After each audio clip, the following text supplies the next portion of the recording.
Alors, on est ici dans la chambre parentale. Le but, c'est de montrer qu'on est aujourd'hui qu'on accumule énormément de vêtements et qu'il y a possibilité aujourd'hui d'alléger ces armoires. Surtout quand on constate qu'on ne porte pas des vêtements depuis un an ou deux, de s'en débarrasser en les donnant aux associations ou en les vendant sur des sites internet comme Vinted ou Le Bon Coin. Il y a aussi possibilité de déposer tout ça dans les boîtes relais où on accumule tous les vêtements et c'est ensuite recyclés par le relais, soit revendus dans leur boutique Dingue Fringues, soit transformés dans des isolants ou autres matériaux. Voilà. On passe dans la chambre enfant. La salle de bain. Le but dans la salle de bain, c'est de montrer que là aussi, on est encombré par énormément de produits qui ne sont pas forcément bons pour la santé. On a parlé souvent des perturbateurs endocriniens, donc voilà, c'est le cas ici.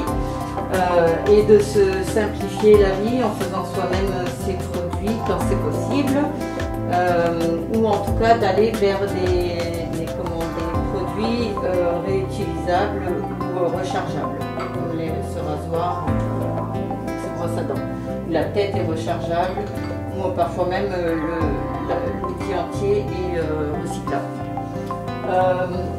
Au niveau de la salle de bain, on a la même chose, des produits d'un côté pas forcément bons pour la santé, et à droite des produits naturels. Ensuite, au niveau de l'armoire à salle de bain, on a à peu près aussi le même scénario, avant-après. Tout ce qui est jetable qui génère énormément d'emballage et tout ce qui est fait main ou achetable même, mais fait main aussi, et réutilisable, lavable. On est souvent encombré par des produits qu'on n'utilise pas, qui sont ouverts depuis longtemps. L'idée, c'est de faire soi-même des produits plus petits et qu'on rénove, enfin qu'on renouvelle régulièrement, en utilisant des matières premières, des ingrédients vraiment basiques comme l'argile, les huiles Pola, les huiles végétales, les huiles essentielles et certaines autres choses. C'est pareil pour le maquillage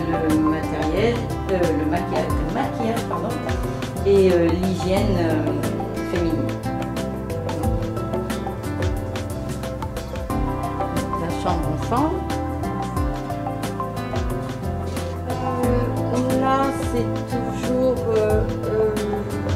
concernant les soins et l'hygiène des enfants, du bébé notamment. On a libéré des choses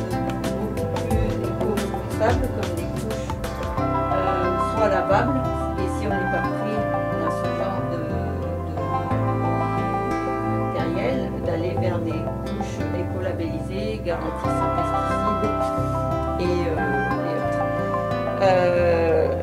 Sinon, on a forcément bien sûr le linge lavable en opposition avec ce qui est jetable et génère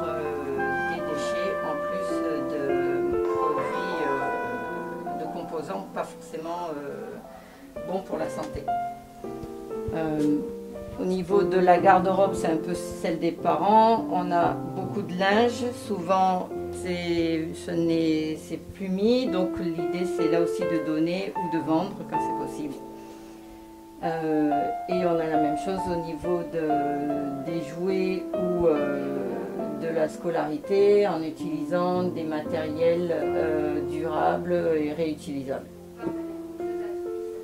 Les jouets, ici on a cherché à montrer, à opposer tout ce qui est électronique ou qui est fabriqué en dehors de notre territoire, avec des jouets fabriqués en France et éco-responsables.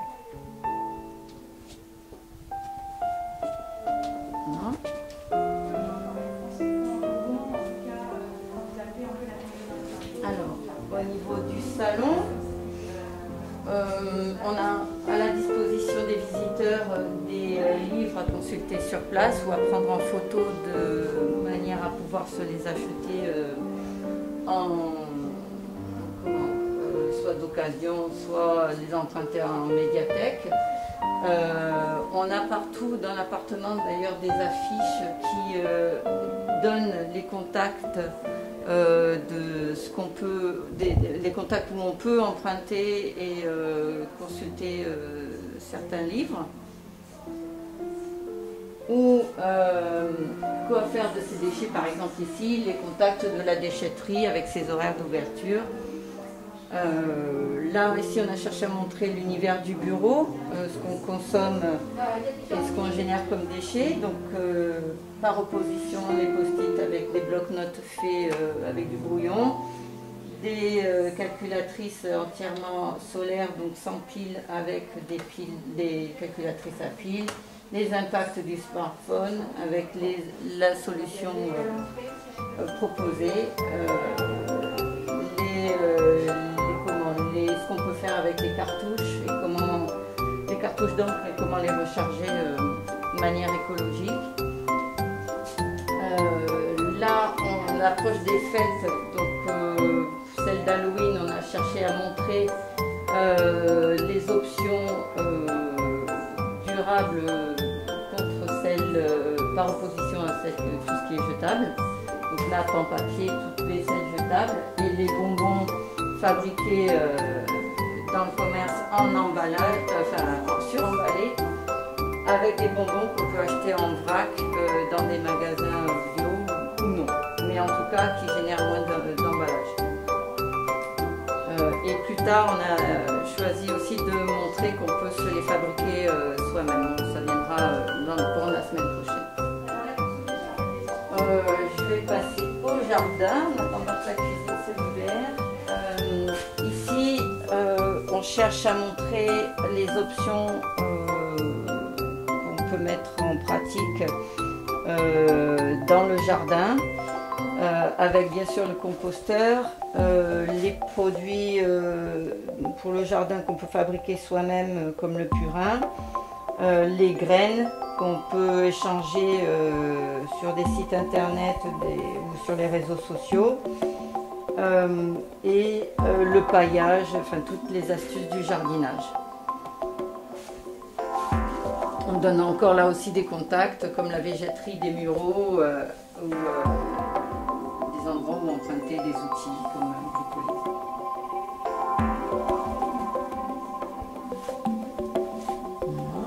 Partout, il y a de la documentation en libre service, donc les visiteurs peuvent repartir avec des clients sur des sujets qui les intéressent. On a aussi partout dans l'appartement des panneaux qui sont informatifs selon différents thèmes. Ici, vous avez le jardin. Là, c'est tout les appareils électroménagers. C'est le thème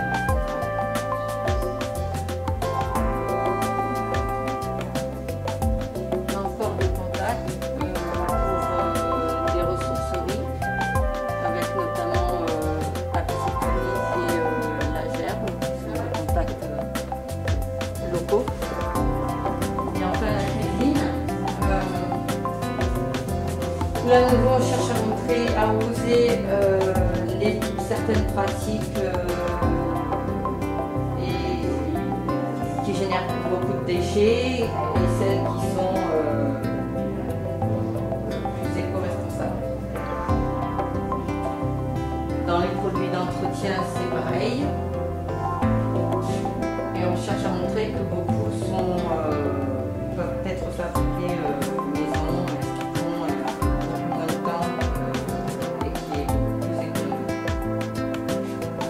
Le recyclage, qui même s'il est à mettre en vigueur bien sûr, génère quand même c'est quand même des déchets. On cherche à montrer aussi que c'est quand même des déchets et que l'idéal, ça serait de réduire aussi ce genre de poubelle. Là, on a un long bruit composteur qui est un